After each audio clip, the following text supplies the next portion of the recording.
ஆண்டவராகிய இயேசு கிறிஸ்துவின் நாமத்தினாலே உங்கள் யாவரையும் வாழ்த்தி ஆசீர்வதிக்கிறேன். கர்த்தர் உங்களை அபரீத விதமாய் ஆசீர்வதிப்பாராக. சங்கீதத்தின் 3வது சங்கீதத்திலே 3வது வசனம் இப்படி சொல்லுகிறது: ஆனாலும் கர்த்தாவே, நீர் என் கேடகமும் என் மகிமையும் என் தலையை உயர்த்துகிறவருமாய் இருக்கிறீர். என் அன்பு தேவனுடைய பிள்ளைகளே, சங்கீதக்காரன் என்ன சொல்ல வர்றார்? எந்த சூழலில் இந்த வார்த்தையை அவர் சொல்கிறார்னு பார்த்தா, எப்பேற்பட்ட நெருக்கமான நிலைமை என்று நமக்கு தெரிந்து இருக்க வேண்டும்.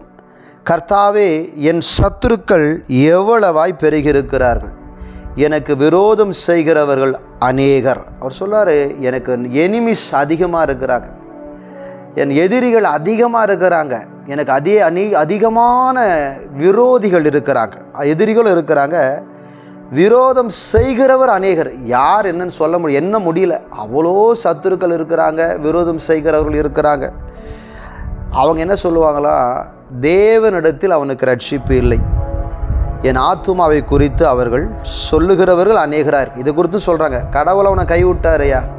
கடவுள் அவனோடு இல்லை, கடவுள் அவனை காப்பாற்ற மாட்டார், கடவுள் அவனை விட்டு விலகி விட்டார். ஏன்னா ஓடிங்கெடுக்கிறார் வாழ்க்கையில். பாவம், சவுல் துரத்த ஓடிங்கெடுக்கிறார் இல்லையா? அவர் ஆடுகள் மேய்க்கும் போது வீட்டில் இல்லை, அபிஷேகம் பண்ணப்பட்ட பிறகும் வாழ்க்கையில் வீட்டில் இல்லை, ஓடிக்கொண்டே இருக்கிறார் மனுஷன். நீங்களும் ஓடிக்கொண்டு இருக்கிறீங்களா?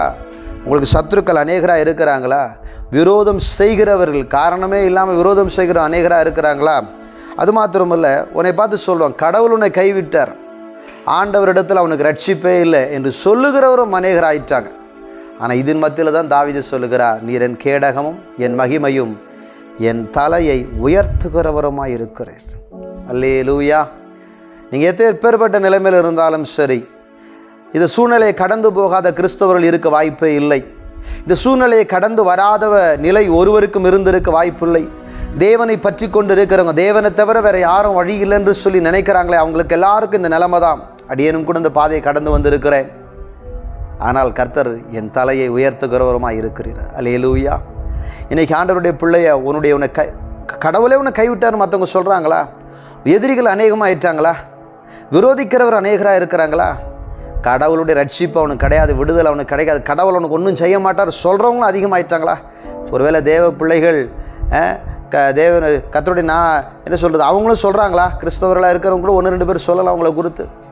யார் சொன்னாலும் கவலைப்படாதீங்க, உங்கள் கேடகமும் உங்கள் மகிமையாக இருக்கிறவர். அழகாக சொல்லு, ஆனாலும் நீர் என் கேடகம். அவங்க யார் வேணால் என்ன சொல்லட்டும், நீங்கள் சொல்லுங்கள், யார் வேணால் என்ன சொல்லுங்கள், கர்த்தர் என் கேடகமும் என் மகிமையாக இருக்கிறார், என் தலையை உயர்த்துகிறவருமாய் இருக்கிறார். அதே சங்கீதம் 23 சொல்லுகிறார், சத்துருளுக்கு முன்பதாக நீர் எனக்கு ஒரு பந்தியை ஆயத்தப்படுத்தி என் தலையை எண்ணெயினால் அபிஷேகம் பண்ணுகிறீர். இவ்வளோ சத்துருக்கள் இருந்தாலும் உங்களுக்கு ஒரு பந்தி ரெடியாக இருக்குது. உங்கள் தலை உயர்த்தப்படும், நீங்கள் தலை குனிந்து போவதில்லை, உங்களுக்கு வெட்கம் இல்லை. கர்த்தருடைய பிள்ளைகளை நான் உங்களுக்கு சொல்கிறேன், இந்த பாதையை கடந்து வர உங்களுக்கு நான் சொல்கிறேன், கடந்து வந்துட்டுருக்கிற அடியனும் சொல்கிறேன், உன் தலை உயர்த்தப்படும். ஆனாலும் உன் தலை உயர்த்தப்படும்.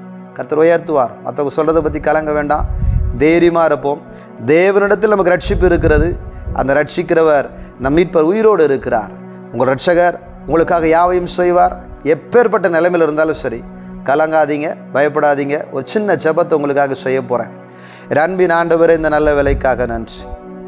இக்கட்டான சூழலில் சத்துருக்களும் விரோதிகளும் அநேகராக இருக்கிற இந்த நிலையில் ஒவ்வொருவருக்காக நான் செபிக்கிறேன். இந்த நிகழ்ச்சியை பார்க்குற ஒவ்வொருவருக்காக நான் செபிக்கிறேன். அவர்கள் தலையை உயர்த்துங்க ஆண்டவர், அவர்கள் ஆசீர்வதிங்க. நீர் அவர்கள் கேடகம் மகிமையாக இருப்பீராக ஆண்டவர். சங்கீதம் 3:3 அவர்கள் வாழ்க்கையில் கர்த்தர் அவர்கள் தலையை உயர்த்தி ஆசீர்வதிப்பீராக. ஆசீர்வாதம் உண்டாகட்டும். எல்லா சத்துருக்களுக்கும் கன்னிகளுக்கும் விலக்கி ரட்சியும். இயேசுவின் நாமத்தில் வேண்டி செபிக்கிறோம் நல்ல பிதாவே, ஆமென். கர்த்தர் உங்களை ஆசீர்வதிப்பாராக.